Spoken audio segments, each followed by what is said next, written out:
ఎట్లా సార్ ఇది? గవర్నమెంట్కి వేసినా కూడా మనం వేస్ట్ సార్. ఇక అట్లా గవర్నమెంట్ కొన్నంటే మేము బయట అమ్ముకుంటాం. మిల్లర్లకి 10 వచ్చినా 5 వచ్చినా మేము అమ్ముకునేవాళ్ళం. మాకు ఇది ఏంటి సార్? మేము రైతు అన్నోడు 4 కడుపు నింపాలనుకుంటాడు కానీ 4 కడుపు కొట్టేవాడు కాదు సార్. ఈ బాధలు మాకు ఇగో ఈ భూమి మట్టి భూమి పెడ్లు ఏరుకొని ఇక ఇట్లా ఏరుకొని పక్కకి ఇట్లా వేసుకుంటాం సార్. ఈ పంట ఎన్ని సంవత్సరాలు తినాలి సార్?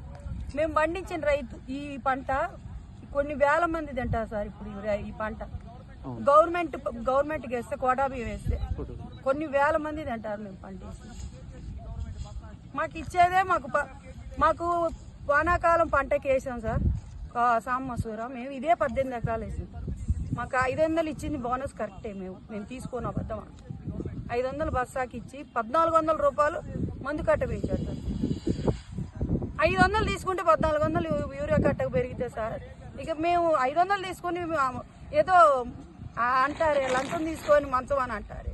ఆ కథ అయింది సార్. మాకు 500 తీసుకొని 1400 మందు కట్ట కొనుక్కున్నాం. అయినా మేము దేనికి భయపడలేదు. రైతన్నోడు ఖర్చుకు భయపడ్డు.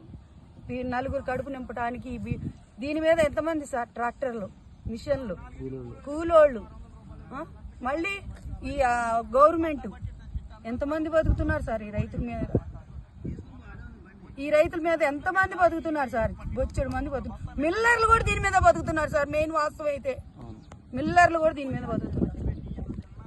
మా మిల్లర్లు మరి రైతుకే మిల్లర్ కాడికి పోతే దళారులు అవుతున్నారు కానీ మేము కావట్లేదు కదా సార్. ఈ మట్టి దీని మట్టే కక్కుతున్నాం కదా సార్. మేము ఏం చేస్తాం సార్? రైతు తీరిగే ఉంచుతున్నారు. మిల్లర్ తీరే, దళారు తీరే. దళారులే ఎక్కువ అయ్యారు. మాకు రైతులు ఎప్పుడు ఈ మట్టి దీని మట్టి కక్కటమే సార్.